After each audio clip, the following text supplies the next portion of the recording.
Hello दोस्तों, मैं doctor Sunil Trivedi, consultant dermatologist, Trivedi skin clinic, Surat से। दोस्तों, हेयर लॉस के बारे में कुछ मैं डिस्कस करना चाहूँगा आज।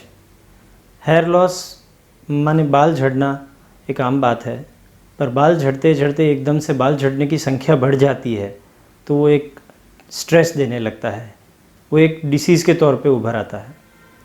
और बाल झड़ते झड़ते अगर गंजापन भी दिख जाए तो और टेंशन आ जाती है। तो दोस्तों, इसके बारे में कुछ मैं डिस्क्रिप्शन देना चाहूँगा। बाल झड़ने की वजह क्या रहती है, नॉर्मल कितने दिन के बाल झड़े तो उसे नॉर्मल कहा जाता है, और ये जो बाल झड़ते हैं तो उसको रोकने की क्या क्या ट्रीटमेंट्स रहेंगे, क्या क्या हमारे पास मेथड्स एंड मॉडलिटीज़ रहेगी।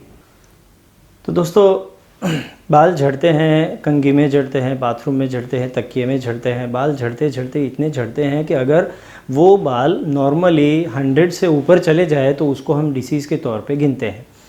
ध्यान रखिएगा, अगर 100 या 100 से कम बाल दिन के झड़ते हैं तो उसे मेडिकल टर्मिनोलॉजी में फिजियोलॉजिकल या नॉर्मल हेयर लॉस ही कहा जाएगा। हाँ, इतना ज़रूर है कि ये जो भी बाल झड़ रहे हैं उतने ही बाल उगने लगते हैं नॉर्मली, तो आपको गंजापन या बॉल्डनेस फील नहीं होती है।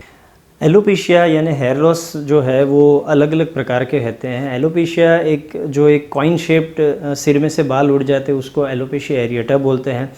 बाल एकदम से पूरे सिर में से थोड़े थोड़े करके जा रहे हैं तो उससे डिफ्यूज़ एलोपेशिया बोलते हैं।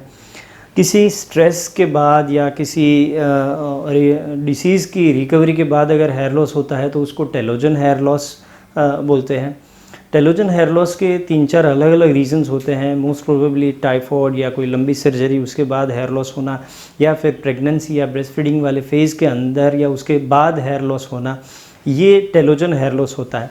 अब टेलोजन हेयर लॉस को समझने के लिए आपको थोड़ा हेयर साइकिल समझना रहता है। एनोजन हेयर लॉस, कैटाजन, टेलोजन, ये 3 तरह के उसमें जो हेयर की साइकिल रहती है, और ये साइकिल के हिसाब से जो एनोजन हेयर लॉस है वो ग्रोथ फेज़ है, टेलोजन है वो रेस्टिंग फेज़ है, और कैटाजन है वो डीके वाला फेज़ है। तो जो ये बीच वाला फेज़ है उसके अंदर जो पर्टिकुलरली हेयर रहते हैं उसी हेयर को हेयर लॉस हो जाता है और उसको टेलोजन हेयर लॉस कहते हैं।